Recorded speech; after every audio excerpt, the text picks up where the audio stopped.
PIC digital study में आपका स्वागत है। 11 सिविक्स के अंतर्गत आपका टॉपिक है उरुक नगर की विशेषताएं। मेसोपोटामिया सभ्यता के सीरीज में आपके जैसे बाकी शहर गए थे, उसी में उरुक नगर की भी विशेषता, जैसे उर नगर की विशेषता थी उसी रूप में उरुक नगर की भी विशेषता है।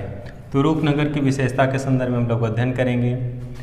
मेसोपोटामिया सभ्यता का यह प्रमुख नगर था, जैसा कि इसके पहले भी जान चुके हैं। बेबीलोनिया, उर और उरुक ये सभी नगर थे जो महत्वपूर्ण नगर थे। इसी क्रम में उरुक नगर भी था, इसकी अपनी भी एक विशेषता थी। पुरातात्विक सर्वेक्षण। पुरातात्विक सर्वेक्षण क्या होता है? जब पुरातात्विक स्थलों से पुरातत्वविद के माध्यम से जब कोई प्लेस इंडिकेट किया जाता है कि ये क्षेत्र जो है या यहाँ का एरिया जो है पुरातात्विक स्थल के रूप में है, उस टाइम का है जिसमें हमें कुछ सामग्री प्राप्त हो सकती है, तो इस रूप में पुरातात्विक स्थल के रूप में यह प्लेस जाना जाता है। तो यहाँ पे जो है पुरातात्विक सर्वेक्षण से स्पष्ट होता है उरुक नगर का विस्तार जो है 250 हेक्टेयर भूमि के क्षेत्र में हुआ था। कितने क्षेत्र में? 250 हेक्टेयर की भूमि में हुआ था। तो इसका क्षेत्रफल जो है विस्तार 250 हेक्टेयर था।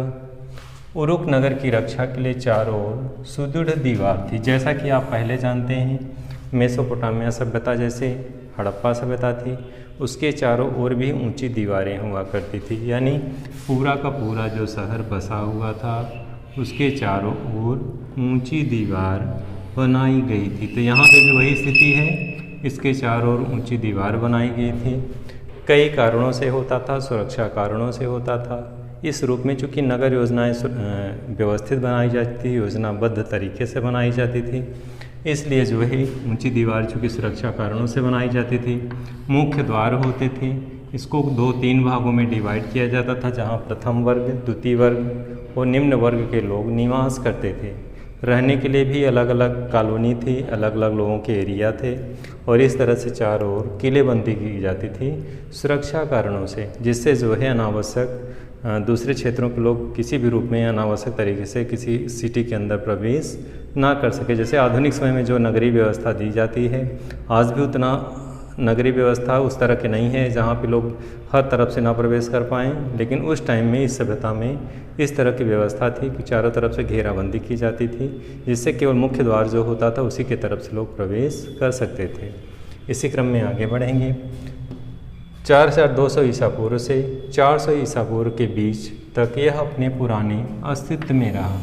तो इसका जो पुराना जो अस्तित्व था, क्या स्वरूप था उसका, वो 4200 ईसा पूर्व से 400 ईसा पूर्व के मध्य तक रहा। इसी क्रम में आगे बढ़ेंगे।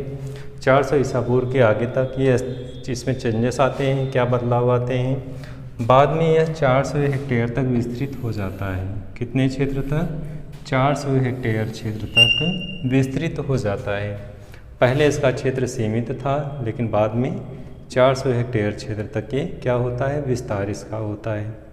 आगे बढ़ेंगे। स्थानीय लोग जो है युद्ध बंदियों, कृषि कर आदि नहीं देना पड़ता था, यानी स्थानीय लोगों को और युद्ध बंदियों को, दो लोग चीज़ें हैं, इन्हीं कृषि कर यानी भू राजस्व, कृषि कर इसे बोलते हैं यहाँ पे भू राजस्व से मुक्त किया गया था। यहाँ 2 इम्पोर्टेंट क्वेश्चन बन रहा है कि जो युद्धबंदी थे या फिर स्थानीय लोग थे, उन्हें कृषि कर नहीं देना पड़ता था, लेकिन उन्हें राजाओं एवं मंदिरों का कार्य अनिवार्य रूप से करना पड़ता था। तो जो राजाओं के जो कार्य थे या फिर मंदिर से जुड़े हुए जो कार्य थे, उन्हें अनिवार्य रूप से संपादित करना पड़ता था। उसमें उनका श्रम उतना निर्धारित किया गया था कि इतना श्रम आपको करना पड़ेगा। आप भूमि राजस्व नहीं दोगे, लेकिन उसके बदले में इतना श्रम आपको करना होगा, चाहे मंदिर का कार्य हो या फिर राजा का कार्य हो।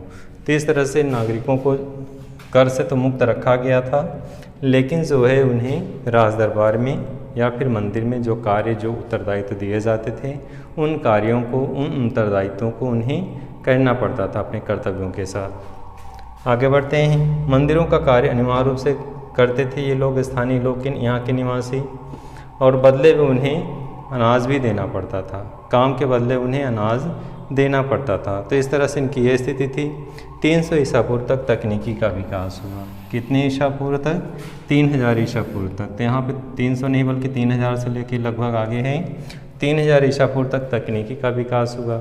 तकनीकी कहाँ कहाँ पे दिखाई देती है, जैसे भवन निर्माण में भवनों का स्वरूप इस तरह से अब बनाया जाने लगा, वहाँ पे दिखता था यहाँ ये तकनीकी का प्रयोग हुआ था। गुंबज बनाना हुआ, गेट बनाना हुआ, भवन की नक्काशी करनी हुई, नई नई आधुनिक तकनीकी का प्रयोग ये लोग करने लगे थे सभ्यता के लोग। और इस तरह से कलाकृति के क्षेत्र में, भवन निर्माण के क्षेत्र में, दीवारों को जिस तरह से बनाते थे उसमें वहाँ पे भी तकनीकी का यूज़ करते थे।